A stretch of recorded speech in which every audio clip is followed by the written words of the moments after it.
네, 안녕하십니까. MD 미션 스쿨의 조래을 목사입니다.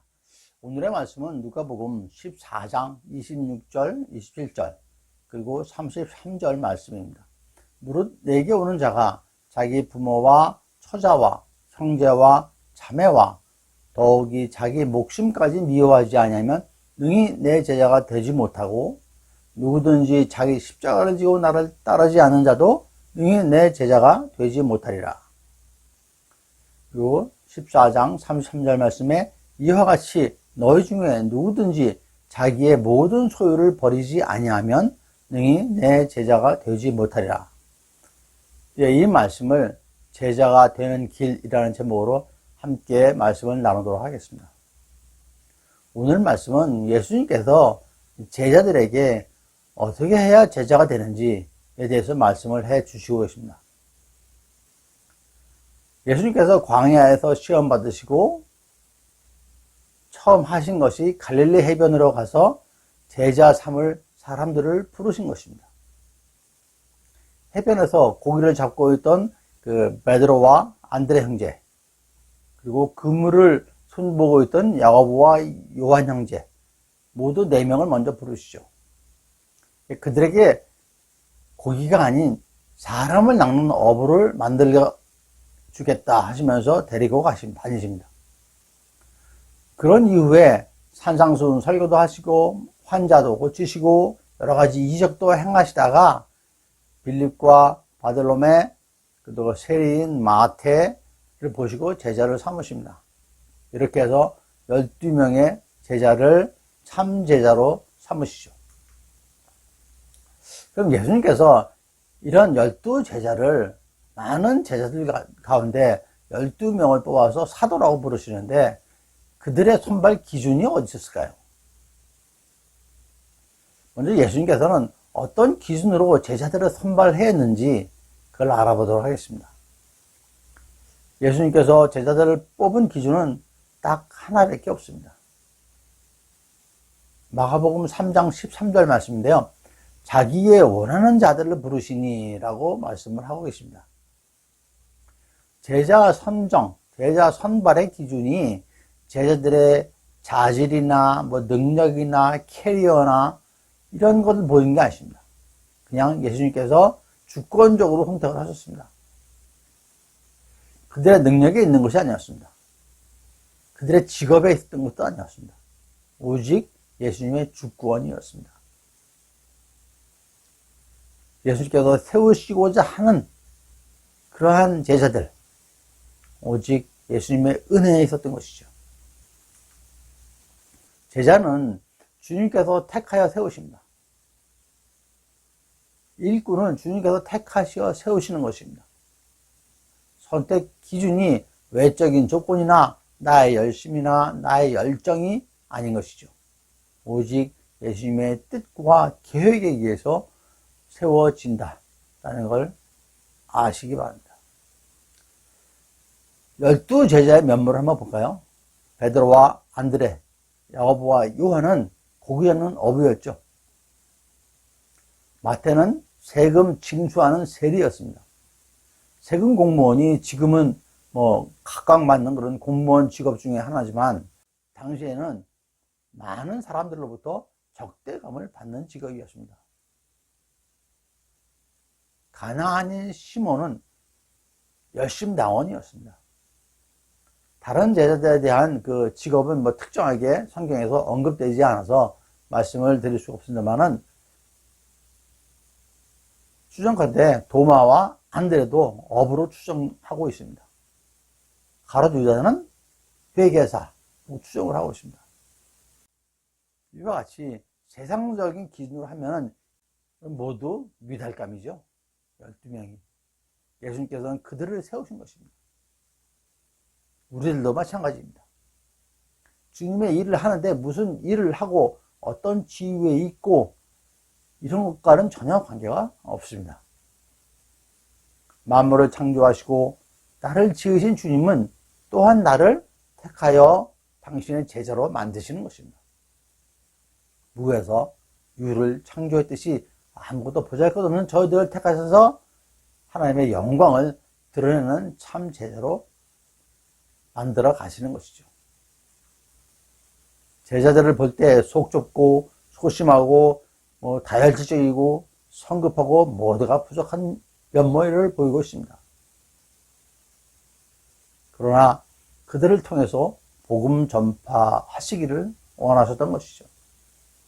복음 전파 사역은 제자들의 사명의 중심적인 것이었습니다. 복음 전파를 통해 하나님의 나라와 예수 그리스도에 대한 지식이 전파되는 것입니다. 사망의 얽매인 자들을 해방시키는 것입니다. 저와 여러분 모두가 주님의 택함 받는 제자여 권능 받는 일꾼이 되시기를 간절히 축원드립니다. 두 번째로 제자를 부르신 목적을 알아보도록 하겠습니다. 이에 대해서는 마가복음 3장 14절과 15절에 기록되어 있습니다. 제자를 세운 이유에 대해서 세 가지로 분명하게 말씀을 하고 있습니다. 이에 12를 세우셨으니 이는 자기와 함께 있게 하시고 또 보내사 전도도 하며 귀신을 내쫓는 권능도 가지게 하려 하심이러라 라고 하셨습니다. 세 가지죠. 함께 있게 하고 보내서 전도도 하게 하고 또 귀신을 내쫓는 권능도 갖게 하려 하심이라 라고 하십니다. 즉 함께 하면서 가르치고 훈련도 시키고 그들에게 권능도 주어서 보내서 전도를 하게 하심인 것입니다. 예수님은 이들을 훈련시키기 위해서 3년에서 3년 반 동안 동고동락하면서 시간을 보내셨습니다. 제자들은 예수님을 따라다니며 하나님 나라에 대한 말씀을 듣고 복음을 전파하고 병든 자를 고치시고 가난한 자들을 돌보시는 예수님의 모든 삶을 두 눈과 두 귀로 직접 보고 들었던 것입니다. 그들은 예수님으로부터 전인격적인 제자 훈련을 받은 것이죠. 그리고는 예수님께서 제자들에게 하시는 말씀이 마태복음 마지막 장 28장 19절 20절이죠. 지상명령. 그러므로 너희는 가서 모든 족속을 제자로 삼아 아버지와 아들과 성령의 이름으로 세례를 베풀고 내가 너희에게 분부한 모든 것을 지키게 하라. 볼지어다 내가 세상 끝날까지 너희와 항상 함께 있으리라 라고 하셨습니다. 예수님께서 제자를 부르실 때에 사람을 낚는 어부가 되게 하겠다고 하셨죠. 예수님께서 처음부터 전도의 계획이 있었던 것입니다. 이제는 그럼 어떻게 해야 우리가 제자가 되는지 알아보도록 하겠다. 오늘 말씀드린 그 본문을 통해서 살펴보도록 하겠습니다. 내가 어떻게 해야 하나님의 참 제자가 될 수 있을까요? 예수님께서 말씀하시기를 기도할 때에 기도대로 응답 받았다 믿고 기도하라고 하셨습니다. 마태복음 21장 22절에 너희가 기도할 때 무엇이든지 믿고 구하는 것은 다 받으리라 하셨죠. 이와 같이 제자 되기를 원하시면은 제자됨을 믿고 구하면 다 받으시라고 믿습니다. 예수님께서 제자가 되려는 무리들에게 하신 말씀이 누가복음 오늘의 14장 말씀입니다. 첫 번째 말씀하신 것, 가족은 물론 자기 목숨까지 미워하라 라고 되어 있죠. 좀 끔찍하죠? 26절 말씀입니다. 무릇 내게 오는 자가 자기 부모와 처자와 형제와 자매와 더욱이 자기 목숨까지 미워하지 아니하면 능히 내 제자가 되지 못하고 라고 하셨습니다. 먼저 주님, 오직 주님을 사랑하라고 주문하시는 것이죠. 나를 버리고 내 자아를 버리고 주님만을 섬기라는 말씀이십니다. 나를 버릴 정도이니까 부모, 형제, 자매도 우선순위에서 주님 다음이죠. 그런 의미입니다. 미워하라는 의미가 미워하라는 게 아니고 나보다 더 사랑하지 말라는 얘기입니다. 제자는 주님을 위하여 모든 것을 내려놓을 준비가 되어 있어야 합니다. 어느 날 갑자기 땅끝으로 가서 복음을 전파하라고 말씀하시면 가는 그러한 순종을 원하시는 것이죠. 주님보다, 복음 전파보다 나를 더 사랑하고 가족을 더 사랑하면은 땅끝 가서 복음을 전파라는 말씀에 어떻게 대답하겠습니까? 주님, 왜 그렇게 멀리 보내십니까? 왜 그렇게 오지로 보내십니까? 거기 너무 심한 거 아니에요? 이런 마음이 들 수가 있습니다. 그래서 주님께서는 오직 나만을 위해서, 오직 복음 전파만을 위해서 순종하라 라고 말씀을 하시는 것입니다. 두 번째, 자기 십자가를 지어라 라고 그러죠. 27절 말씀입니다. 누구든지 자기 십자가를 지고 나를 따르지 않는 자도 능히 내 제자가 되지 못하리라 라고 하셨습니다. 이 말씀은 제자들에게 여러 번 하셨죠. 그럼 여기서 자기의 십자가가 무엇일까요? 예수님의 십자가가 아닌 자기 십자가를 지라고 하셨습니다. 예수님께서는 예수님의 십자가를 지셨죠. 그럼 예수님의 십자가는 무엇일까요? 대속의 죽음의 십자가입니다. 저희들의 죄를 대신해서 죽으시는 십자가, 그게 대속의 십자가죠. 12제자의 십자가는 무엇일까요? 아시다시피 모든 민족을 제자로 삼는 것입니다. 마태복음 28장 19절 말씀이었죠. 모든 민족을 제자로 삼라라고 하셨죠. 그러기 위해서 제자의 삶을 사는 것입니다. 그러면 저와 여러분들의 십자가는 무엇일까요? 물론 각각 다른 자기만의 십자가가 있습니다. 그것은 여러분 본인이 너무나도 잘 알고 계십니다. 혹시 잘 모르시다면 기도로 주님께 물어서 응답받기 바랍니다. 예수님께서는 죽음으로 하나님의 영광을 드러내셨지만 우리들은 주신 소명으로 하나님의 영광을 드러내야 합니다. 하나님께서 각 개인, 여러분 각 개인에게 주신 소명이 여러분의 십자가입니다. 각자에게 주신 소명, 그것이 여러분의 십자가인 것이죠. 그 십자가를 통해서 하나님의 영광을 드러내는 것입니다. 예수님의 십자가는 죽음의 십자가, 부활의 십자가이지만 우리는 소명의 십자가입니다. 세 번째로 자기의 모든 소유를 버리라 라고 말씀을 하십니다. 이 말씀은 33절 말씀이죠.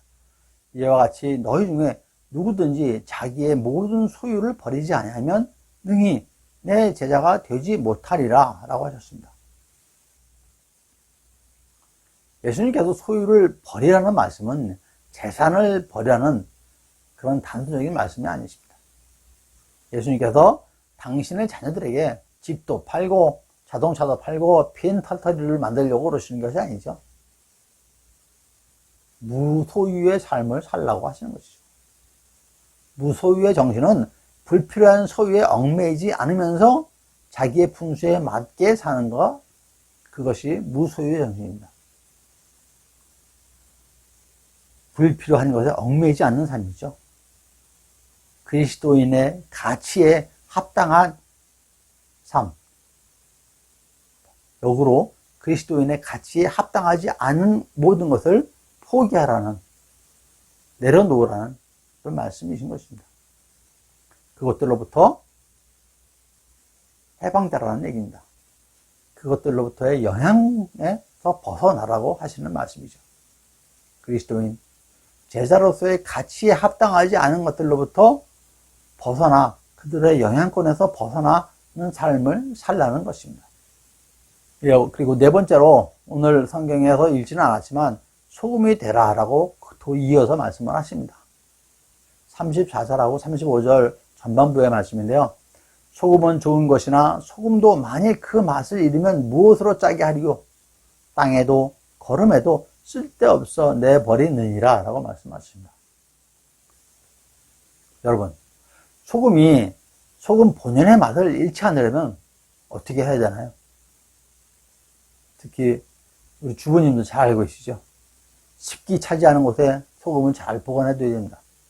다른 것들하고 섞이지 않게 해야 된다. 따로 구분해서 잘 보관해 둬야 된다.